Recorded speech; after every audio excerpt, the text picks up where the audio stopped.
आज आपण बघणार आहोत गव्हाच्या पिठाची खमंग आणि खुसखुशीत खारी शंकरपाळी कशी बनवायची. आवाजावरून तुम्हाला समजलंच असेल की या शंकरपाळ्या किती खुसखुशीत झालेल्या आहेत आणि अजिबात तेलकट होत नाहीत. मधल्या वेळेत मुलांना खाण्यासाठी किंवा चहाबरोबर स्नॅक्स म्हणून तुम्ही या बनवून अगदी महिनाभर स्टोअर करून ठेवू शकता. तर स्वागत आहे सर्वांचं शिल्पा होम किचनमध्ये. अशाच छान छान रेसिपी पाहण्यासाठी चॅनलला सबस्क्राईब करा. चला तर मग व्हिडिओला सुरुवात करूया. तर शंकरपाळी बनवण्यासाठी इथे मी 2 कप गव्हाचं पीठ घेतलेलं आहे आणि त्याचबरोबर पाव कप बारीक रवा घेतलेला आहे. त्याचबरोबर 1 चमचा सफेद तीळ, अर्धा चमचा गरम मसाला, 1 चमचा कसुरी मेथी, अर्धा चमचा ओवा, चवीपुरतं मीठ हे सगळं घेतलेलं आहे. आता हे चमच्याने व्यवस्थित मिक्स करायचं आहे. तर या शंकरपाळ्या खुसखुशीत होण्यासाठी इथे मी पाव कप बारीक रवा वापरलेला आहे. याऐवजी तुम्ही पाव कप बेसन वापरलं तरीसुद्धा चालेल. आता या पिठाला आपण मोहन लावायचं आहे. तर त्यासाठी मी इथे 2 चमचा तूप घेतलेलं आहे. तर तुपाऐवजी तेलसुद्धा घेऊ शकता. तुपाचा वापर केल्यामुळे या शंकरपाळ्या अजून खुसखुशीत होतात, म्हणून मी इथे तुपाचा वापर केलेला आहे. आता हे तूप मी असंच वापरले. तुम्हाला जर का गरम करून वापरायचं असेल तर तरीसुद्धा गरम करून घेऊ शकता. आता हे तुपाचं मोहन पिठाला व्यवस्थित चोळून घ्यायचे. तर बघू शकता अशा पद्धतीने हे पिठाला व्यवस्थित चोळून घेतलेलं आहे आणि मूठ बांधून बघायची. तर असा गोळा बनला पाहिजे, म्हणजे समजायचं की पिठाचं मोहन एकदम व्यवस्थित झालेलं आहे. आता यामध्ये थोडं थोडं पाणी घालून आपल्याला घट्टसर असं पीठ मळून घ्यायचं आहे. तर याआधी मी गोड शंकरपाळ्यांची रेसिपीसुद्धा अपलोड केलेली आहे, तर तीसुद्धा तुम्ही बघू शकता.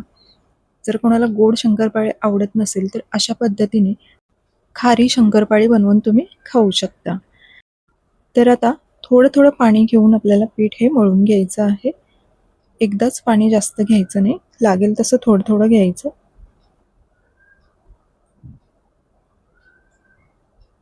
तर बघू शकता आपलं पीठ छान मळून झालेलं आहे. खूप जास्त घट्ट पण नाही आणि खूप जास्त सेलसर सुद्धा ठेवायचं नाही.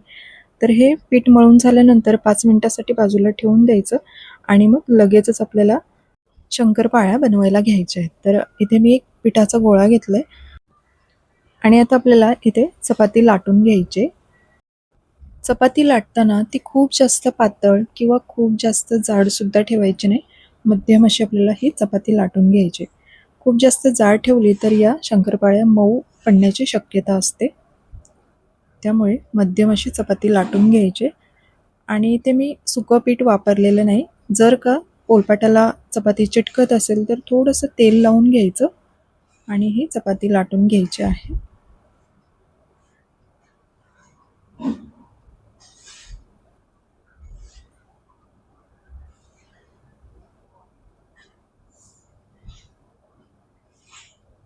तर बघू शकता आपली चपाती एक लाटून झालेली आहे आणि आता हे कट करून घेऊया. तर जे शंकरपाळी कट करायचं जे कटर असतं त्यानेच मी हे कट करत आहे.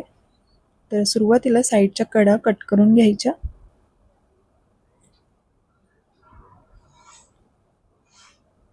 आणि मग अशा उभ्या लाईन करायच्या आणि मग तिरक्या लाईन करून आपल्याला या शंकरपाळ्या कट करून घ्यायचे.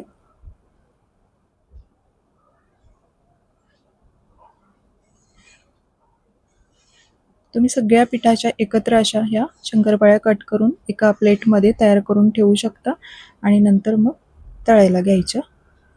तर आता ह्या कट करून झालेल्या शंकरपाळ्या मी एका प्लेटमध्ये काढून घेते. हे असे बाजूचे छोटे तुकडे असतात ते ते काढून घ्यायचे आणि या शंकरपाळ्या अशा तयार झालेल्या आहेत. तर मी प्लेटमध्ये काढून घेते. तुम्हाला जर या शंकरपाळ्या थोड्या तिखट पाहिजे असतील तर यामध्ये काळी मिरी पावडर किंवा मग लाल मिरची पावडर वापरू शकता. आणखी एक पिठाचा गोळा घेतलाय आणि सारख्याच पद्धतीने ही चपाती लाटून घेते.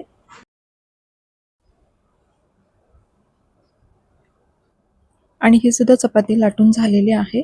आता बाजूच्या कडा कट करून घ्यायच्या आणि या शंकरपाळ्या कट करून घ्यायच्या. अगदी साधी आणि सोपी पद्धत सांगितलेली आहे. तर तुम्ही या पद्धतीने ह्या अशा खाऱ्या शंकरपाळ्या नक्की बनवून बघा. आणि आपण इथे मैद्याचा वापर केलेला नाही, गव्हाच्या पिठाच्या बनवलेल्या आहेत. तर त्यामुळे मुलांना मधल्या वेळेत काही ना काहीतरी खायला लागतं, तर हे असं तुम्ही बनवून स्टोअर करून ठेवू शकता. तसंच काहींना गोड आवडत नाही, तर ह्या अशा खाऱ्या शंकरपाळ्या बनवून खाऊ शकता. तर यासुद्धा आपल्या शंकरपाळ्या कट करून झालेल्या आहेत आणि या सगळ्या मी प्लेटमध्ये कट करून घेतलेल्या आहेत. आता आपण या तळायला घेऊया. तर गॅसवरती कढईमध्ये तेल गरम करण्यासाठी ठेवलेलं आहे.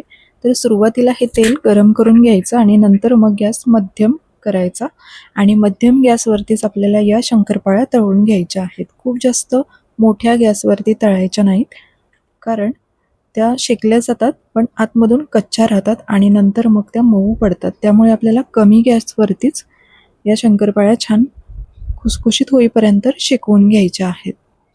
तर मी आता ही पहिली बॅच टाकलेली आहे. तर थोड्या वेळाने आपण दोन्ही बाजूनी मस्त कुरकुरीत आणि खुसखुशीत होईपर्यंत या शेकवून घ्यायच्या.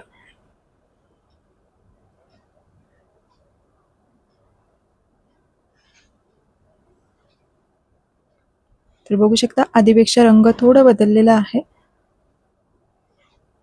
आणि छान खुसखुशीत सुद्धा झालेल्या आहेत. तर आता या काढून घ्यायच्या आणि उरलेल्या सगळ्या शंकरपाळ्या मी अशाच तळून घेते. गॅस फक्त आपल्याला मध्यम ठेवायचा आहे, खूप जास्त मोठा ठेवायचा नाही. तर आजची ही रेसिपी तुम्हाला कशी वाटली हे कमेंट्समध्ये नक्की सांगा आणि व्हिडिओ आवडली तर व्हिडिओला एक लाईक नक्की करा. आणि सगळ्या शंकरपाळ्या तळून झालेल्या आहेत. तर बघू शकता एकदम क्रिस्पी आणि खुसखुशीत अशा या शंकरपाळ्या तयार झालेल्या आहेत आणि या तुम्ही हवाबंद डब्यामध्ये घालून अगदी महिनाभर स्टोअर करून ठेवू शकता किंवा तुम्हाला कुठे प्रवासामध्ये लांब जायचं असेल तर या बनवून घेऊन जाऊ शकता. व्हिडिओ शेवटपर्यंत पाहिल्याबद्दल खूप खूप धन्यवाद. पुन्हा एकदा भेटू अशाच एका नवीन रेसिपीसोबत. थँक्यू.